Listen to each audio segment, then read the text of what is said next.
Dada Elena, karibu. Asante. Umetusikia wapi? Umetuonea wapi? Ilikuwaje umekuja kwetu? Mimi niliambiwa na mtoto wa mamangu, wa dadangu mkubwa. Nilipata tu changamoto, nilikuwa nafanya shughuli zangu. Shughuli gani? Ni mama ntilie. Baadaye nikaja nikaibiwa vitu ndani, kila kitu. Kwa hiyo nikakosa mwelekeo, nikaja na binti yangu. Wapi hapa? Ila yeye bado kuna vitu vyake hajamalizia. Kwa hiyo nilipokuja hapa, nikakaa akaniambia, hivi mama mdogo, kwa nini ukae uhangaike? Kuna sehemu unaweza ukaenda ukafanya? Sasa ndani nikamwambia, unajua nilisha wewe kufanya miaka hiyo. Kwa hiyo nazielewa. Akasema basi nikupe namba uwapigie uende. Kwa hiyo nikatoka Arusha, nikawasiliana na kina Lili. Wewe umetokea Arusha moja kwa moja? Nilitokea Arusha nikalala Dar. Ndio nikaja. Lakini ulikuwa lengo lako la kutoka Arusha ni kuja hapa kwetu? Ndio. Nikuja hapa. Wewe ulipiga simu kaelekezwa? Nikaja hata kutufuatilia kwenye mitandao wala nini?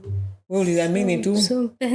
Niliamini. Uliamini tu? Yaani niliamini, sijui kwa nini. Kwa sababu nilimwambia Mungu. Kwanza nilikaa kama wiki 2. Nikamwambia Mungu, nipe sehemu sahihi, hebu nikamalizie muda wangu. Nifanye shughuli kazi zangu vizuri. Kwa hiyo nikakaa, akaniambia, na mdogo, hebu ungeenda. Mbona unaweza wewe? Nani wewe sasa? Huyo mtoto wa dada. Yeye atakuwa anatufuatilia sana. Ndio, mpenzi yuko mtandaoni sana. Hata ananiambia mama mdogo, unaweza, nenda. Kwa hiyo ndo nikaja, nikaingia. Kweli taingia nimekaa, sijajuta. Taingia nimeingia hapa, nimejifunza vingi. Vingi sana, jinsi ya kuishi na watu, yani kuwajua watu. Yani nimesha Arusha, lakini unasikika kama Mchaga. Au? Niko Arusha. Ila nilishaolewa na Mrombo, Tarakia pale. Wewe ni mtu wa Arusha, ni mtu wa Moshi? Arusha. Wewe ni mtu wa Arusha? Kwa hiyo ni Masai au ni nani? Ni Mangati. Mangati. Lakini unaongeongea kama labda mimi ndo nachanganya. Hata wa Arusha wanalafudhi. Watu wa huko lakini nitaka niseme watu wa kaskazini, Arusha Moshi sio wajinga. Yaani sio wajinga. Yaani wewe hapa unaweza ukapaelewa kwa sababu najua huko tulikotoka sisi waga. Mimi sitakuangusha. Nilimwambia jana Akira sitakupa sababu, ila nikija nimemaliza mwaka. Nitawaheshimisha. Nilimwambia Akira kabisa. Yaani hamtajuta. Sababu ni sehemu sahihi na nimekaa, nimefanya kwa huu muda niliokaa. Nishawaelewa kunatakiwa nini hiki akitaki. Yaani hata pamoja na umri, lakini wa vitu nilikuwa sivijui vingi tu. Lakini tunasema yani sifa ya watu wanaotoka huko kaskazini ni watu wa kujiongeza. Kwa hiyo akifika mahali anasoma mazingira na anajua kinachohitajika ni hiki. Sasa wenzetu ambao ndio hao hawajalelewa kikazi, maana kaskazini watu sisi ni watu wa kazi. Kabisa. Wengi ni watu wa kazi. Na sasa wenzetu ambao sio watu wa kazi wakifika hapa wanaona hii ambushi hapa. Hii ambushi siwezi. Which is sio mbaya, ni sawa kwa sababu wamelelewa kivivu. Sasa mimi nimelelewa toka mdogo na lima na tengeneza mbege huko nauza, bado sijamaliza hata shule ya msingi. Si wengine tumejilea wenyewe. Tumejilea wenyewe. Hata mimi naweza kusema hivyo, ingawaje tulikuwa na mama, lakini unafanya kibarua, unasoma hivyo. Umetoka shule unaenda kwenye kibarua ili kesho ununue kalamu labda. Ndio hivyo. Nguo. Kwa hiyo yani ndio maana hatuogopi kazi. Mimi wakati nakuja kufanya kazi za ndani, bosi wangu alikuwa anafuga kuku wa biashara. Mabanda 5, kila banda anatia kuku 500. Mimi nilikuwa mdogo, huyu mkubwa na miaka 19. Mimi nimekuja kwenye kazi za ndani na miaka 15. Nimaliza tu darasa la 7, miaka 15. Ndio nimeingia hapa. Kwa hiyo by the time nimekaa pale na miaka 16, yani ninafuga hao kuku, utafikiri sijui mimi ndio mtaalamu gani. Lakini wangekuwa wadada wa siku hizi, anakimbia. Kazi nyingi, kazi sijui mgongo unauma sijui nini.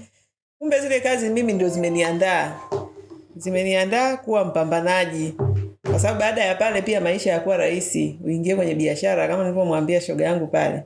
Nimeingia kwenye biashara, kutoka biashara hii unakuja hii, unatoka hii unakuja hii, lakini utaweza kupambana kama umejiandaa kikazi.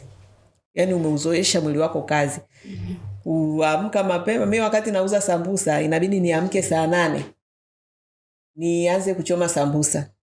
By saa 11:30 ziwe tayari.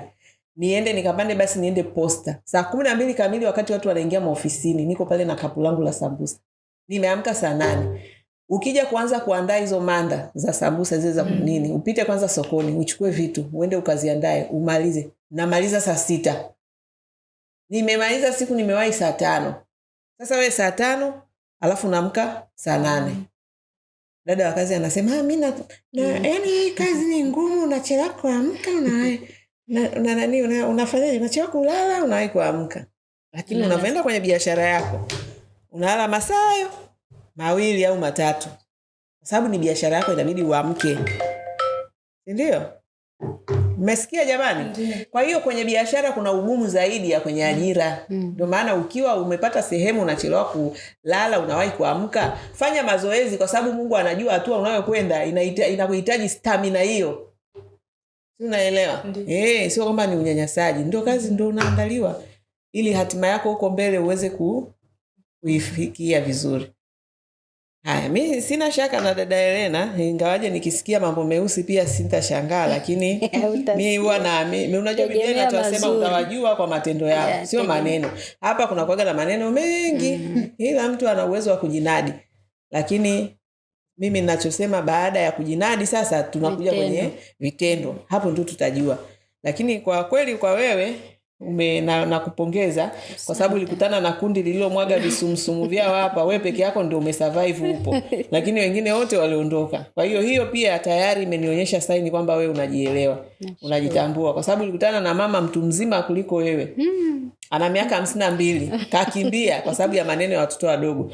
Kazi ngumu, sijui kazi nini, sijui zimefanyaje, na kulia juu. Na mama kalia na kaondoka. Miaka 52 unajiaibisha mbele ya watoto eti umekazi ngumu. Sasa utaki kazi, unataka nini? Lazima, yani wanawake, ili tutoke kwenye umaskini huu, lazima tuache kutegemea pesa za kupewa na wanaume na tufanye kazi kwa nguvu zetu na akili Mungu alizotupa, ili tuweze kutoka kwenye huu mzunguko wa umaskini. Lakini ukitaka kuonewa huruma, hautatoboa kamwe. Utabaki mpaka miaka 52 unakuja unatafuta kazi za ndani, na bado utaendelea kupata shida. Kwa hiyo dawa ni kujifunza kazi. Kujifunza kazi ni kwa vitendo, sio kwa maneno. Mgongo ukiuma, wewe pambana, utazoea. Hakuna kitu kirahisi, hakuna maisha marahisi. Kwa hiyo hayo ndio mafundisho yetu, hizo ndio standardi zetu, hivyo ndio viwango vyetu. Mtu ambaye anataka kuja huku ili tuongee lugha moja, lazima awe ni mtu wa kazi. Kama sio mtu wa kazi, hatutaelewana. Utatoka na maneno yako ya reja ya mtaani, utaenda, sisi tutaendelea kuchapa hapa. Tuko tayari, tuko radhi tufanye kazi na wasichana wachache, lakini wapambanaji. Wako wadada mpaka sasa hivi ni 3 tu kati ya maelfu waliopita kwenye kituo hiki, ambao walianzia mshahara wa 100,000, sasa hivi wanalipwa 500,000. Kwa hiyo inawezekana, lakini inahitaji uvumilivu na kujifunza. Sawa Uvumilivu na kujifunza. Nawaambia, kuna huu mwongozo tumewawekea, soma upate maarifa ili uweze kujua unafanyaje kazi kwa ubora. Sawa? Ukifanya hivyo, unaanza leo kama traditional, unakaa baada ya mwaka unakuwa smart, baada ya mwaka unakuwa professional. Na kuna mwingine alikuja traditional lakini kumbe alikuwa ameshajifunza kazi. Alivyoenda kazini kwa bosi wake, alikaa mwezi mmoja tu, akalipwa kama traditional. Baada ya hapo alihamishwa kutoka traditional kwa dada smart, akawa analipwa 300,000. Amemaliza mwaka, sasa hivi analipwa 500,000. Yaani ni wewe tu jinsi ambavyo unajiboresha. Hakuna maajabu, ni uchapaji wa kazi. Ukichapa kazi vizuri, mabosi wenyewe watakulilia. Bosi yani utamlazimisha bosi wako kukuheshimu na kukulipa vizuri. Na mimi hiyo ndio principle yangu. Siri yangu, yani mnavyoona nabinuka hapa, hivi vitu vyote ninavyoviongea ndivyo mabosi wanavyovitaka. Kwa hiyo hata anayenichukia analazimika kuja hapa. Sema nataka dada kutoka kwa Joyce Kiria. Sio kwa sababu ananipenda, ananichukia vizuri sana. Na lifestyle yangu anayachukia, lakini kwa sababu ninachokisema ni kitu ambacho anakitaka. Ninavyowaongoza nyinyi na kuwakochi nyinyi ndicho anachokitaka. Anakuja hapa anatoa hela nzuri. Mimi hapa lazima unilipe vizuri. Siwezi kukaa hapa najikunja nafanya kazi nzuri kama hii, alafu uje uniletee 2,000. Nishatoka kwenye wadada 3,000. Zamani ndio tulikuwa tunalipwa hela mbuzi tu, sio haki kupata dada. Sasa hivi ni mamilioni ya hela na watu wanalipa. Ndio na nyie tunawaambia ili mjitofautishe na wadada 50,000 huko mtaani wa 30,000, fanyeni kazi. Kwa hiyo nawafundisha kitu ambacho mimi mwenyewe na kipractice. Umeelewa? Kama bosi analipa hela nyingi ni kwa sababu nafanya kazi yangu vizuri. Kwa sababu sasa hivi niko kwenye management level. Sasa hivi mimi sifanyi kazi za ndani. lakini nafanya kazi ya kuwa manage na kuwaongoza namna gani muweze kutoboa kwenye soko hili. Kwa hiyo nimeenda mpaka shule kusoma. Navyowaambia someni miongozo, msifikiri mimi sisomi, nasoma pia. Navyowaelekeza maadili, watu wanataka vitu vikubwa viwili. Maadili, uchapakazi. Okay? Nimevisoma, nimeenda shule nikakaa darasani, mwaka huu nahitimu, nitamaliza PhD yangu kwa ajili ya masuala hayo ya maadili na uchapakazi. Kwa hiyo navyowaelekeza mfanye, sio nawaelekeza tu. Mimi mwenyewe ndo nafanya na mimi inanilipa, kwa sababu sasa hivi standard zangu zimepanda sana. Mtu anayetaka dada kwangu lazima awe anajitambua, anajua thamani. Sio yule anayetaka dada wa bei rahisi. Mimi watu wanaotaka dada wa bei rahisi wote nisha cancel. Nataka mtu ambaye anataka dada mwenye ubora. Ndio maana dada akifanya ujinga tu sicheki naye. Yaani dada akivuruga tu sicheki hata dakika moja. Anayefuatilia content zangu anajua. Kwa nini? Kwa sababu ya standard. Lazima uweke level unayotaka. Mimi nimechagua nataka kuhudumia watu wanaojua thamani, lakini wadada wanaokuja pia nataka wadada ambao wana maono. Kutoka dada wa kazi mpaka CEO, ndio wadada nataka kudili nao. Mtu anayetaka kuwa CEO wa kesho hawezi kuleta uvivu leo. Au hawezi kuwa mwongo anajanja kona. Huwezi kufika. Naelewana jamani? Haya. Ya kwangu ni hayo, karibuni. Tuchape kazi. Tunashukuru sana. Haya, karibuni.